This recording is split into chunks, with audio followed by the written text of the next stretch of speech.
Hi friends, welcome to taste of Amma Samayal. இன்றைக்கி பார்த்தீங்கன்னா சூப்பரான ஒரு சைட் டிஷ் ஐட்டம் தாங்க.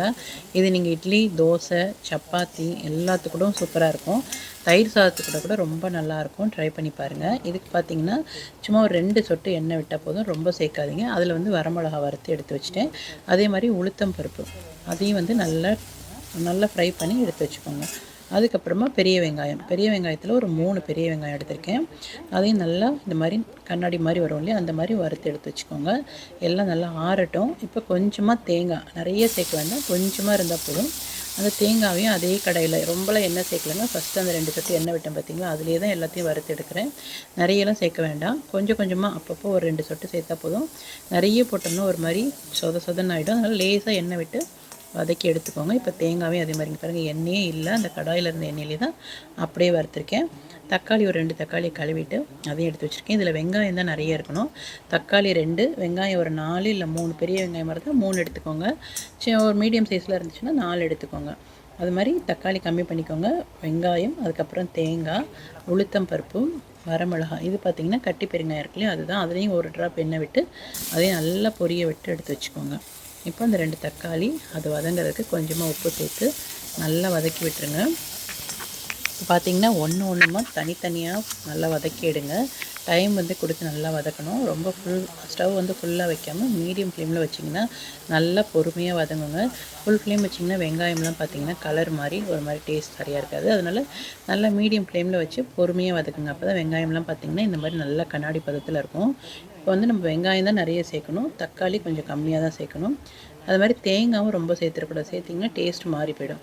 வெங்காயம் தான் நிறைய இருக்கணும். ஒரு 4 வெங்காயம்னா 2 தக்காளி இருந்தால் போதும். அந்தளவுக்கு சேர்த்திங்கன்னா கரெக்டாக இருக்கும். இல்லைனா புளிப்பாக ஒரு மாதிரி ஆகிடும், தக்காளி சட்னி மாதிரி ஆகிடும். இது வெங்காய சட்னினா வெங்காயம் ஃப்ளேவரோட நல்லாயிருக்கும் டேஸ்ட்டாக. அரைக்கும் போது பார்த்திங்கன்னா ஒன்றா சேர்த்து அரைங்க. முதல்ல பெருங்காயமும் வரமிளகாவும் சேர்த்துடுறேன். அதை நல்லா மிக்சியில் பொடியாகட்டும் ஃபஸ்ட்டு. அந்த மாதிரி ஒன்றா சேர்த்து அரைச்சிங்கன்னா டேஸ்ட்டு பார்த்திங்கன்னா சூப்பராக இருக்கும். கலரும் மாறாது. பாருங்கள், தேங்காய் முதல்ல இந்த வரமிளகாய் மாதிரி மிக்சியில் ஒரு ஓட்டி எடுத்துக்கிட்டேன். அதுக்கப்புறம் தேங்காவையும் சேர்த்து இந்த மாதிரி ஒரு சுற்றிக்கோங்க. அதுக்கப்புறம் வெங்காயம் சேர்த்துக்கிறேன். ஒன்றா சேர்த்து அரைச்சிங்கன்னா தான் டேஸ்ட்டும் நல்லாயிருக்கும். பார்த்திங்கன்னா மிளகாலாம் நல்லா அரைப்படும். நம்ம மொத்தமாக போட்டோன்னு வச்சுக்கோங்களேன், மிளகாலாம் அப்படியே பட்டையாக சம்டைம்ஸ் பார்த்திங்கன்னா திரியாக இருக்கும். அதனால் ரொம்பவும் எல்லாத்தையும் சேர்த்து அரைக்கும் போது ஒரு மாதிரி இதுவாக இருக்கும். இந்த மாதிரி தனித்தனியாக சேர்த்து அரைச்சி பாருங்கள், சூப்பராக இருக்கும் டேஸ்ட்டு. நல்லா அந்த வெங்காயம் வாசனையோடு ரொம்ப நல்லாயிருக்கும். எல்லாத்தையும் அரைச்சி முடிச்சுட்டு கடைசியில் பார்த்திங்கன்னா நம்ம வறுத்து வச்சுருக்க அந்த உளுத்தப்பருப்பு இருக்கு இல்லையா, அதை சேர்த்துக்கலாம். அப்போ தான் உளுத்தப்பருப்பு போட்டு கொஞ்சம் குறைன்னு இருக்கணும். வெங்காயமும் தக்காளி எல்லாம் நல்லா அரைச்சிருக்கணும். அந்த மாதிரி அரைச்சி எடுத்துக்கோங்க. இப்போ நான் வந்து இது ஒரு பவுலில் மாற்றிட்டு தாளிக்கிறதுக்கு பார்த்திங்கன்னா சின்ன கடாயில் கொஞ்சமாக எண்ணெய் சேர்த்துட்டு, கடலை எண்ணெய் தான் சேர்த்துருக்கேன். உங்களுக்கு எந்த எண்ணெய் டேஸ்ட் பிடிக்குமோ சேர்த்துக்கோங்க. நான் கடலை எண்ணெய், அதுக்கப்புறம் கடுகு, உளுத்தம்பருப்பு நல்லா பொரியட்டும். நம்ம ஃபஸ்ட்டு சேர்த்தது பார்த்திங்கன்னா அரைக்கிறதுக்கு நல்லா கிறிஸ்பியாக வறுத்துட்டோம். இது கொஞ்சம் இதுவாக இருந்தால் போதும். அதுக்கப்புறம் பெருங்காய பொடி, இது சும்மா ஃப்ளேவருக்கு தாங்க, அது ஃப்ரெஷ்ஷாக இருக்கட்டும்ன்றக்க கொஞ்சமாக சேர்த்துருக்கேன். ஆல்ரெடி சேர்த்து எல்லாத்தையும் வறுத்து அரைச்சும் எடுத்துட்டேன். சும்மா இது கொஞ்சமாக அந்த டேஸ்ட்டுக்கு மேலாக நிற்கும் இல்லையா அந்த எண்ணெயில் பொரியும் போது, அதனால் கொஞ்சமாக போட்டு அதுக்கப்புறம் கருவேப்பிலை சேர்த்து நல்லா பொரிய விட்டுட்டு இப்போ நம்ம சட்னியில் சேர்த்துக்கலாம். இது நல்லா வதக்கி அரைச்சதுனால இதை கொதிக்க விட வேண்டிய அவசியம் இல்லைங்க, ஆல்ரெடி நல்லா வதக்கியாச்சு.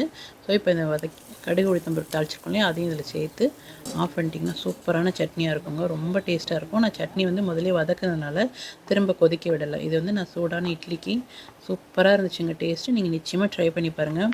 இட்லி, தோசை, அதுக்கப்புறம் பொங்கல், சப்பாத்தி கூட எல்லாத்துக்கூடமே நல்லாயிருக்கும். இந்த சாதம், பழைய சாதமோ இல்லை தயிர் சாதமோ இருந்தால் அது கூட தொட்டு சாப்பிட்டு பாருங்கள், செம்ம டேஸ்ட்டாக இருக்கும். ட்ரை பண்ணி பாருங்கள். உங்களுக்கு பிடிச்சிருக்கான்னு சொல்லுங்கள்.